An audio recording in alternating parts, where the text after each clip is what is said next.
Celsius e no Fahrenheit de 97 a 99 graus Celsius. Ou Fahrenheit. A variação térmica é um fenômeno natural que geralmente não ultrapassa 6 graus Fahrenheit. 0,6 equivale a 1 Fahrenheit. A temperatura corporal é menor pela manhã e aumenta ao longo do dia e a temperatura é máxima à noite. Por isso que a pessoa acha que fica com mais febre à noite. Exatamente. Às vezes não tem febre, né? Quando chega à noite. Chega à noite fica com febre. Então, a escala de Fahrenheit foi proposta pelo físico Gabriel Daniel Fahrenheit em 1686 a 1736. Esse tipo de escala é utilizado em alguns países que falam a língua inglesa, exceto a Inglaterra, que também utiliza o grau Celsius como nome. Esse tipo de escala é mais comum, como eu já disse, em língua inglesa, exceto a Inglaterra. Agora vamos relembrar um pouquinho a física. Para você calcular o grau Fahrenheit, para saber quantos graus Celsius é, então você faz o grau Celsius igual a Fahrenheit menos 32 dividido por 1,8. Aí, por exemplo, 106 menos 32 dividido por 1,8. Aí, grau Celsius 74 menos 32. Que dá 1,8, que equivale a 41 graus Celsius. Aqui, o que acontece na hipertermia maligna? A pessoa toma anestesia geral, a temperatura vai aumentando, chegando a 40, 41 e assim por diante. Ó, a temperatura aqui, ó. Temperatura retal de 37, ó, às 12 horas, 37, aí vai, ó, diminui à meia-noite depois do seguinte. Mecanismos físicos de transferência de calor. A energia ela pode ser absorvida a partir do meio externo ou dissipada para o mesmo, conforme o gradiente térmico. Os principais mecanismos implicados são a radiação, a combustão e a convecção. Os mecanismos de transferência de calor, que é aquela lá que eu já havia falado. Aí agora vamos falar sobre a febre. A febre é a elevação da temperatura corporal como resultado de alteração do nível de termorregulação, localizado no hipotálamo, alterando o ponto de regulação térmica.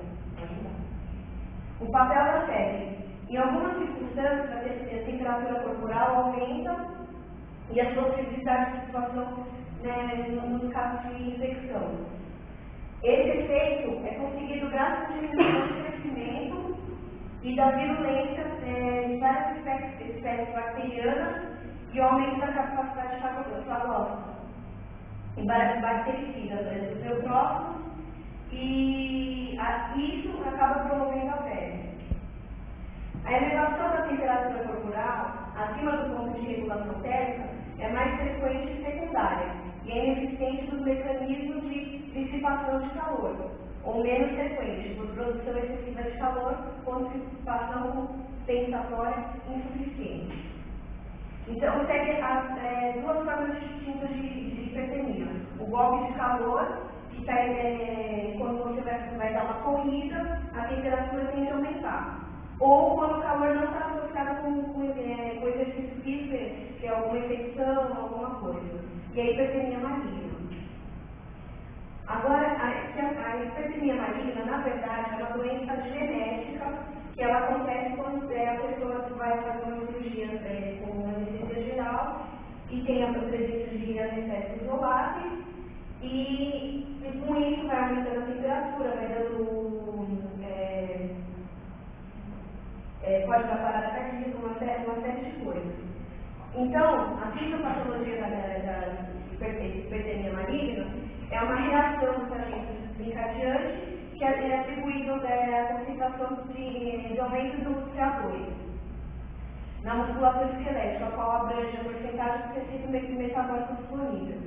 Então, isso quer dizer o seguinte, que quando a pessoa está sob efeito da anestesia, ela vai ter contração muscular, vai ter uma série de coisas que a gente acaba percebendo justamente por causa do aumento da temperatura muito rápido, que é coisa de só. Os agentes que desencadeiam a hipertermia maligna, alotano, enturano, isoflurano, cefalfurano e deflurano. São anestésicos inalatórios. E também,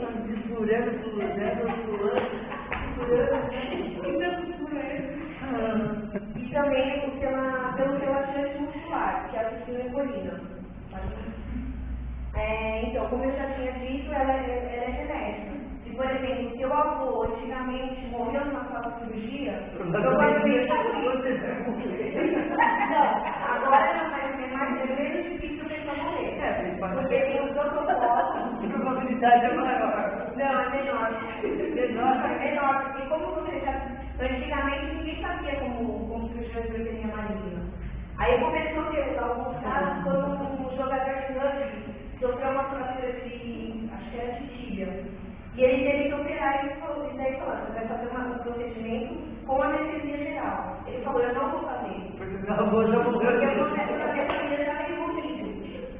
Ele convenceu esse jogador a realizar a cirurgia, ele fez, aumentou a temperatura, mas conseguiu reverter. Ele acabou, foi o primeiro caso de sobrevivência. Então, hoje em dia, é obrigatório a pessoa que tem esses sintomas, faz o exame, então ele tem que ter um cartão de identificação falando, olha, eu tenho hipertermia maligna, e quando ele for fazer cirurgia, ele tem identificação. Essa doença é considerada de classificação compulsória. Aí usa outro tipo de anestesia? Não, usa o mesmo tipo, mas aí com remédios para reverter. Se começar a aumentar muito, não deve dar continuidade, tem que ser revertido. As apresentações clínicas. Então, é uma alteração do metabolismo da célula muscular esquelética e resultante, ela pode ser útil na avaliação do quadro clínico. Os tipos de hipertermia maligna. Tem a forma fulminante, fruta ou abortiva, espasmo-rigidez, que é quando a pessoa ela está sob anestesia, começa a ter uma rigidez muscular. A forma atípica e relacionada à anestesia. Para descobrir se uma pessoa tem a hipertermia maligna, a gente tem que realizar a biópsia muscular. Tira um pedaço do músculo e coloca o músculo. Faz uma sopa. Tira um pedaço. Sopa de músculo é bom. Você coloca isso na cafeína, se ele começar a reagir, é porque a pessoa tem hipertermia maligna. Começar a reagir bem, Isso, aí você vai É o que? Café? cafeína, você coloca. Café, seco, já? Porque ele começa. Pode ser coca também, né? Pode. Só uma perguntinha. Isso aí, se você já tomei anestesia, eu nunca vou ter isso. Ou pode ocorrer que no fim da cirurgia você tem. Pode. Fica o botox, Não faça o botox.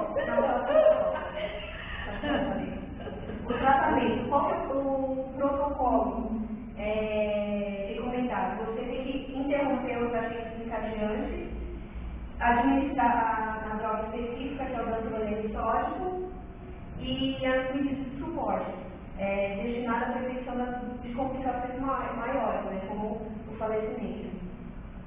A fase aguda. Então, o que eu tenho que fazer? As intervenções. Hiperventilar com oxigênio puro, tem que trocar o conector de oxigênio, porque aquilo lá está com medicamento, então tem que descartar e aqui um novo. Dantrolene sódico, controlar a acidose metabólica e o resfriamento ativo. Você tem que catar na cozinha e falar, quero gelo, vai pegando um monte de gelo e catando o paciente. Porque tem que ir esfriando, se não esfriar, ele vai comprometer todos os órgãos. Nessa ocasião, o paciente já está desacordado? Está desacordado. Não sei se já. Não. Também. Tem frio. Só foi que eu não isso, não foi? O menininho. Estava com medo danado, o bichinho volta de gelo, o menino quieto lá. Mas quem teve esse caso que fez até uma rico foi aquele ator do Irama malfitando. Ele tem hipertensão maligna. Pode procurar até lá no YouTube que ele vai explicar. Aí também tem que controlar a arritmia, que tem muita arritmia também. E a hiperpotassemia, e a diurese. Aí na fase tardia, só tem que ser o dantrolene de 6 refeitórios aplicando, para reverter. Aí a prevenção. Eu tenho que, para não acontecer isso, a gente tem que ter o cartãozinho, a pessoa tem que estar com o cartãozinho, ou antes de fazer a cirurgia, você tem que fazer um questionário. Você teve algum paciente que morreu em sala cirúrgica? O porquê? Porque aí a gente já evita muitos casos, né? De ter danos. Considerar a confirmação do direito e principalmente tem que ter a confirmação do diagnóstico, né? Através da biópsia. E também tem que investigar os familiares, né? Às vezes um não tem, mas o restante da família pode. E evitar a exposição a esses agentes desencadeadores da hipertensão.